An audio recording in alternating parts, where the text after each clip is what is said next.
Hello, welcome back to channel. Thank you ಯಾರೆಲ್ಲ ನನ್ನ ಚಾನಲ್ನ ಸಬ್ಸ್ಕ್ರೈಬ್ ಮಾಡಿದ್ದೀರಾ. ಫಸ್ಟ್ ಟೈಮ್ ಇದ್ದೇ ಒಂದು ವಿಡಿಯೋ ಮುಖಾಂತರ ನನ್ನ ಚಾನಲ್ನ ವಿಸಿಟ್ ಮಾಡ್ತಿದ್ರೆ, ರಿಟರ್ನಿಂಗ್ ಸಬ್ಸ್ಕ್ರೈಬರ್ಸ್ ಇದ್ದರೆ ಎಲ್ಲರಿಗೂ ವೆಲ್ಕಮ್ ಆ್ಯಂಡ್ ವೆಲ್ಕಮ್ ಬ್ಯಾಕ್. ಇವತ್ತಿನ ಟಾಪಿಕ್, ಫಸ್ಟ್ಗೆ ನಿಮ್ಮ ಮೈಂಡಲ್ಲಿ ಯಾವ ವ್ಯಕ್ತಿ ಬರ್ತಾರೆ ಮತ್ತು ಅವ್ರ ಬಗ್ಗೆ ನೆನಪಿಸ್ಕೊಂಡಾಗ ನಿಮಗೆ ನಿದ್ದೆ ಬರೋದಿಲ್ಲ,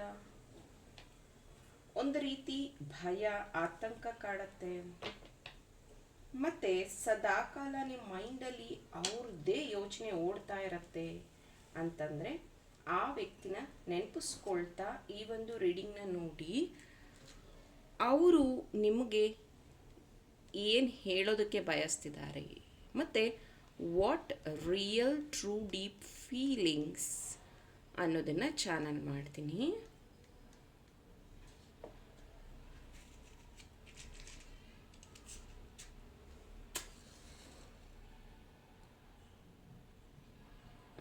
ಥ್ಯಾಂಕ್ ಯು.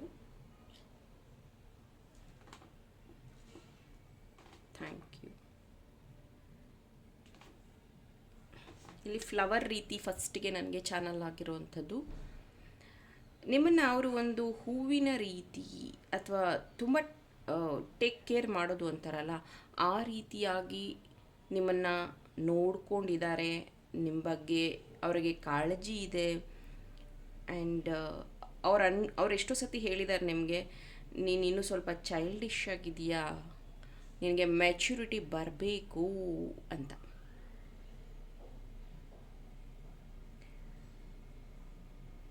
ಎಷ್ಟೋ ಸತಿ ಈ ವ್ಯಕ್ತಿ ಅಡ್ವೈಸ್ ಮಾಡುವಾಗ, ಮತ್ತು ಇಲ್ಲಿ ನೋಡಿ ಸೂಪರ್ ಹಾರ್ಟ್ ಶೇಪ್ ಬಂದಿದೆ. ಹಾರ್ಟ್ ಅಂದರೆ ರಿಯಲ್ ಹಾರ್ಟ್ ಇರುತ್ತಲ್ಲ ಆ ಥರ. ಸೊ ಇದೇನು ಹೇಳುತ್ತೆ ಅಂದರೆ, ಅವ್ರು ಎಷ್ಟೋ ಸತಿ ಹೇಳಿದ್ದಾರೆ, ನೀನು ನನಗೆ ಫೋನ್ ಮಾಡಿಲ್ಲ ಅಂದರೆ ನಾನು ಎದೆ ಬಡಿತಾನೆ ನಿಂತೋಗುತ್ತೆ, ಅಥವಾ ನನಗೆ ತುಂಬ ಭಯ ಆಗತ್ತೆ ಅಂತ. ಆಮೇಲೆ ನನ್ನ ಹೃದಯದಲ್ಲಿ ನಿನ್ನ ಬಿಟ್ಟರೆ ಬೇರೆ ಯಾರಿಗೂ ಜಾಗ ಇಲ್ಲ, ಈ ರೀತಿಯೂ ಆ ವ್ಯಕ್ತಿ ಪದಗಳನ್ನು ಬಳಸೋವಂಥದ್ದಿದೆ. ಇತ್ತೀಚೆಗೆ ಅವರು ಪ್ರೀತಿ ಬಗ್ಗೆ ಮಾತಾಡ್ತಾ ಹೇಳಿದ್ದಾರೆ, ನಾನು ನನ್ನ ಜೀವನದಲ್ಲಿ ಅತಿ ಹೆಚ್ಚು ಪ್ರೀತಿಸಿದ ವ್ಯಕ್ತಿ ನೀನು ಅಂತ ಹೇಳಿದ್ದಾರೆ.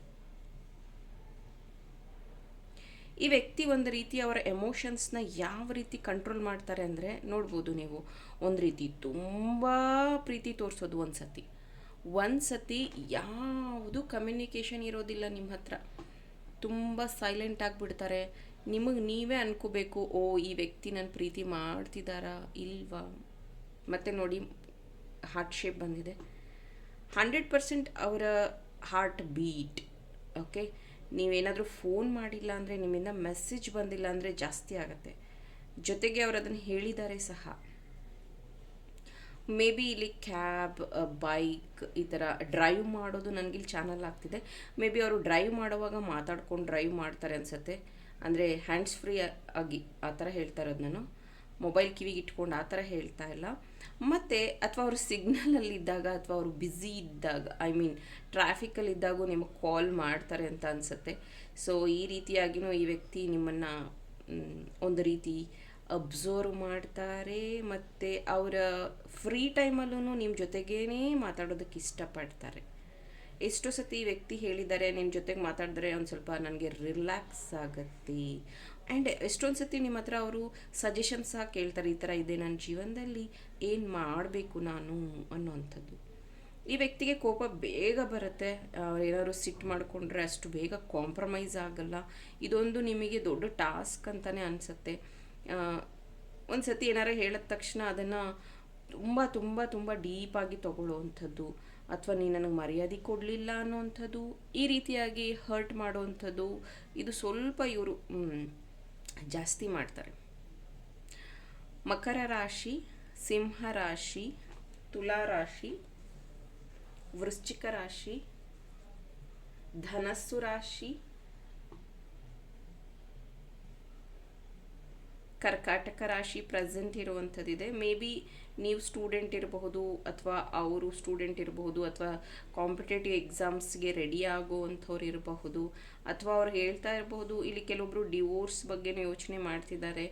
ಅಂದರೆ ಆ ವ್ಯಕ್ತಿ ಹೇಳ್ತಾ ಇರೋವಂಥದ್ದು, ನಿನಗಲ್ಲಿ ಅಷ್ಟು ಕಷ್ಟ ಆಗಿದೆ ಅಂದರೆ ನೀನು ಆಚೆ ಬಾ ಅನ್ನೋ ರೀತಿಯಲ್ಲಿ ಈ ವ್ಯಕ್ತಿ ನಿಮಗೆ ಅಡ್ವೈಸ್ ಸಹ ಮಾಡ್ತಾ ಇದ್ದಾರೆ. ಇತ್ತೀಚೆಗೆ ಇವರ ಮನೆಯಲ್ಲಿ ಯಾವುದೋ ಒಂದು ಶುಭ ಕಾರ್ಯಕ್ರಮದ ಬಗ್ಗೆ ಡಿಸ್ಕಸ್ ಆಗಿದೆ.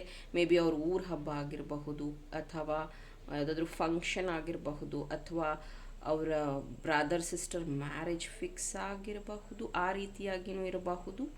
ಸೊ ಇದನ್ನು ಅವ್ರು ನಿಮ್ಮ ಹತ್ರ ಹೇಳಿದ್ದಾರೆ. ನಿಮ್ಮ ಹತ್ರ ಹೇಳ್ಕೊಂಡಾಗ ಎಸ್, ತುಂಬ ಖುಷಿ ಇತ್ತು ಅವರಿಗೆ ಇದ್ರ ಬಗ್ಗೆ. ಆದರೆ ಅದೇ ಸಮಯಕ್ಕೆ ತುಂಬ ಖರ್ಚು ಅಥವಾ ಅವರ ಜವಾಬ್ದಾರಿ ಬಗ್ಗೆನೂ ಅವರು ನಿಮ್ಮ ಹತ್ರ ಡಿಸ್ಕಸ್ ಮಾಡಿದ್ದಾರೆ.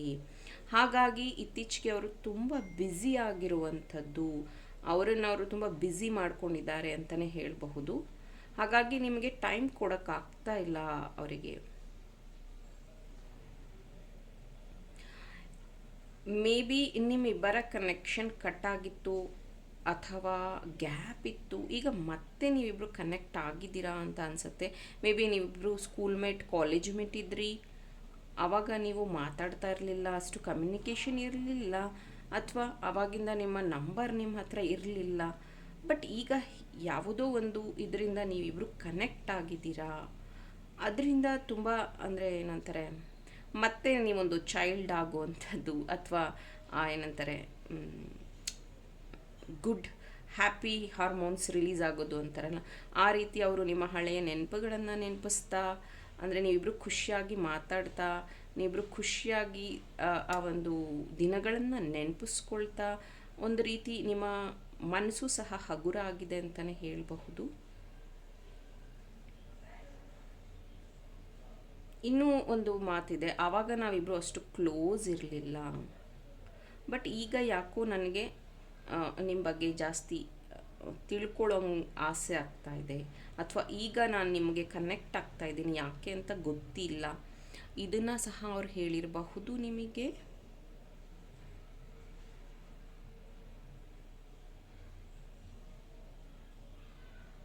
ಈ ವ್ಯಕ್ತಿ ಪ್ರೀತಿನ ಅಷ್ಟೊಂದು ಈಸಿಯಾಗಿ ವ್ಯಕ್ತಪಡಿಸೋದಿಲ್ಲ. ಐ ಲವ್ ಯು ಅಂತ ಸರಿಯಾಗಿ ಹೇಳೋದಿಲ್ಲ, ಅಥವಾ ಐ ಕೇರ್ ಯು ಅಂತಲೂ ಸರಿಯಾಗಿ ಹೇಳೋದಿಲ್ಲ. ಬದಲಿಗೆ ಕೋಪ, ಸಿಟ್ಟು, ಮಾತು ಬಿಡೋದು, ಅಥವಾ ನಿಮಗೆ ಪದೇ ಪದೇ ಕ್ವಶನ್ ಕೇಳೋದು, ಈ ರೀತಿಯೇ ಮೇ ಬಿ ಇವರು ಪ್ರೀತಿನ ವ್ಯಕ್ತಪಡಿಸಬಹುದು. ಯಾಕಂದರೆ ಸ್ವಲ್ಪ ಶೈ ಕ್ಯಾರೆಕ್ಟರ್ ಅಂತಲೇ ಹೇಳಬಹುದು. ಎಷ್ಟು ಸತಿ ನಿಮ್ಗನ್ಸುತ್ತೆ ಈ ವ್ಯಕ್ತಿ ನನಗೆ ಇನ್ನೂ ಸ್ವಲ್ಪ ಮುಂಚೆ ಸಿಗಬೇಕಿತ್ತು ಅಂತ. ಈ ವ್ಯಕ್ತಿನೂ ಸಾಕಷ್ಟು ಬಾರಿ ನಿಮ್ಗೆ ಹೇಳಿದ್ದಾರೆ, ಮೇ ಬಿ ನನ್ನ ಲೈಫಲ್ಲಿ ನೀನು ಸಿಗಬೇಕು ಅಂದರೆ ಇಷ್ಟು ಟೈಮ್ ನಾನು ವೆಯ್ಟ್ ಮಾಡಬೇಕಿತ್ತೇನೋ, ಸೊ ಅದಾದ ಮೇಲೆ ನೀನು ನನಗೆ ಸಿಕ್ಕಿದೆಯಾ, ಸೊ ಇದು ಒಂದು ರೀತಿಯ ವರ ಅನ್ನೋ ರೀತಿಯಲ್ಲಿ. ಮೇ ಬಿ ಒಂದು ಸತಿ ನಿಮ್ಗೆ ಅನಿಸುತ್ತೆ ಇದು ಸೋಲ್ಮೇಟ್ ಕನೆಕ್ಷನ್ ಅನ್ನುವಂಥದ್ದು. ಮತ್ತು ಎಷ್ಟೋ ಸತಿ ಜಗಳ ಆಗಿರುತ್ತೆ, ಸೀರಿಯಸ್ ಆಗಿ ಮಾತಾಡಿರ್ತೀರ, ಇನ್ನೇನು ಇದನ್ನು ನನಗೆ ಬೇಡವೇ ಬೇಡ ಈ ಸಂಬಂಧ ಅನ್ನೋ ಅಷ್ಟು ಒಬ್ರಿಗೊಬ್ರು ಬೇಜಾರು ಮಾಡಿರ್ತೀರ. ಬಟ್ ಮತ್ತೆ ಇದು ನಾರ್ಮಲ್ ಸ್ಟೇಜಿಗೆ ಬಂದುಬಿಡತ್ತೆ.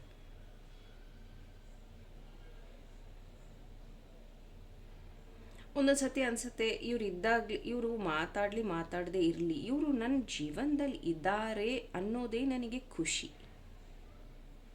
ಇವ್ರು ತೋರಿಸಿದಂಥ ಕಾಳಜಿ, ಪ್ರೀತಿ, ಇದರಿಂದನೇ ನನಗೆ ಒಂದು ಲೈಫಲ್ಲಿ ಎನರ್ಜಿ, ಇದರಿಂದನೇ ನಾನು ನನ್ನ ಬಗ್ಗೆ ತಿಳ್ಕೊಳ್ಳೋದಕ್ಕೆ ಹೆಲ್ಪ್ ಆಯಿತು ಅಂತಲೂ ಈ ವ್ಯಕ್ತಿ ಹೇಳ್ತಾ ಇದ್ದಾರೆ. ಎಮೋಷನ್ಸ್ನ ಕಂಟ್ರೋಲ್ ಮಾಡ್ತಿದ್ದಾರೆ. ನಾನು ಹೇಳಿದೆ ಅಷ್ಟೊಂದು ಎಕ್ಸ್ಪ್ರೆಸಿವ್ ಇಲ್ಲ ಈ ವ್ಯಕ್ತಿ ಅನ್ನೋವಂಥದ್ದು. ಈ ವ್ಯಕ್ತಿ ಸಿಗೋದಕ್ಕಿಂತ ಮುಂಚೆ ನೀವು ಸ್ವಲ್ಪ ಟಾಮ್ ಬಾಯ್ ಥರ ಇದ್ರಿ ಅನ್ಸುತ್ತೆ, ಹುಡುಗಿ ಆಗಿದ್ರೆ. ಈಗ ತುಂಬ ಒಂದು ರೀತಿ ಎಮೋಷನಲಿ ಫೆಮಿನೈನ್ನ ನೀವು ಎನ್ಹ್ಯಾನ್ಸ್ ಮಾಡಿದ್ದೀರ. ಹಾಗೆಯೇ ಆ ವ್ಯಕ್ತಿ ತುಂಬ ರಫ್ ಆಗಿದ್ರು ಅನಿಸುತ್ತೆ, ಅಥವಾ ತುಂಬ ಹಾರ್ಷಾಗಿ ಮಾತಾಡ್ತಿದ್ರು ಅನಿಸುತ್ತೆ. ಆದರೆ ನೀವು ಅವರು ಫೆಮಿನೈನ್ನ ಹೀಲ್ ಮಾಡಿದ್ದೀರ, ಅವರ ಫೆಮಿನೈನ್ ಎನರ್ಜಿನ ಬ್ಯಾಲೆನ್ಸ್ ಮಾಡಿದ್ದೀರ. ಮತ್ತು ಅವರಿಗೆ ಒಂದಷ್ಟು ಅವ್ರ ಬಗ್ಗೆನೇ ಇರುವಂತಹ ಡೌಟ್ಸ್ನ ಕ್ಲಿಯರ್ ಮಾಡಿದ್ದೀರಾ. ಅಂದರೆ ಅವರೆಷ್ಟು ಒಳ್ಳೆಯವರು, ಅಥವಾ ಅವರಿಗೆ ಎಷ್ಟು ಹರ್ಟ್ ಆಗಿದೆ ಅಥವಾ ಅವ್ರ ಜೊತೆಗೆ ಯಾರೂ ಇಲ್ಲ ಅಂದರೂ ಅವ್ರು ಎಷ್ಟು ಸ್ಟ್ರಾಂಗಾಗಿ ಇರಬಹುದು, ಈ ರೀತಿಯಾಗಿ ಅವರಿಗೆ ಒಂದು ಕಾನ್ಫಿಡೆಂಟ್ನ ನೀವು ಕೊಟ್ಟಿದ್ದೀರಾ. ಎಷ್ಟು ಸತಿ ಅವ್ರು ಹೇಳಿದ್ದಾರೆ, ನನಗೆ ನಾನು ಈ ಥರ ಅಂತಲೇ ಗೊತ್ತೇ ಇರಲಿಲ್ಲ, ಆದರೆ ನಿನ್ನ ಜೊತೆಗೆ ಸೇರಿದ ಮೇಲೆ ಅಥವಾ ನಿನ್ನ ಜೊತೆಗೆ ನನ್ನ ಸ್ನೇಹ ಬೆಳೆದ ಮೇಲೆ ನನಗೆ ರಿಯಲೈಸ್ ಆಗ್ತಿದೆ ನಾನು ಈ ಥರ ವ್ಯಕ್ತಿನ ಹೌದಾ ಅನ್ನೋವಂಥದ್ದು. ಮೇ ಬಿ ಅವ್ರು ಒಳ್ಳೆ ಪೊಸಿಷನಲ್ಲಿರಬಹುದು, ಹಾಗಾಗಿ ಅವ್ರಿಗೆ ಅವ್ರ ಬಗ್ಗೆ ಡೌಟ್ ಅನಿಸುತ್ತೆ, ಈ ಪ್ರೀತಿ ಅಥವಾ ಈ ಥರ ಎಮೋಷನ್ಸ್ ನನಗೂ ಬರುತ್ತಾ ಅನ್ನುವಂಥ ರೀತಿಯಲ್ಲಿ. ಸೊ ಇದು ನಿಮ್ಮ ಪರ್ಸನ್ ಕಡೆಯಿಂದ ಬಂದಿರುವಂತಹ ಮೆಸೇಜ್ ಆಗಿತ್ತು. ಇದರಿಂದ ಇನ್ಸೈಟ್ಸ್ ಇನ್ಫಾರ್ಮೇಷನ್ ಸಿಕ್ಕಿದೆ, ಹೆಲ್ಪ್ಫುಲ್ ಆಗಿದೆ ಅಂದರೆ ಲೈಕ್ ಮಾಡಿ, ನನ್ನ ಚಾನಲ್ನ ಸಬ್ಸ್ಕ್ರೈಬ್ ಮಾಡಿ. ಇನ್ನೂ ಇಂಟ್ರೆಸ್ಟಿಂಗ್ ಟಾಪಿಕ್ಸ್ ಜೊತೆ ನಿಮ್ಮ ಜೊತೆ ಜಾಯಿನ್ ಆಗ್ತೀನಿ. ಟಿಲ್ ದೆನ್ ಟೇಕ್ ಕೇರ್, ಬಾಯ್.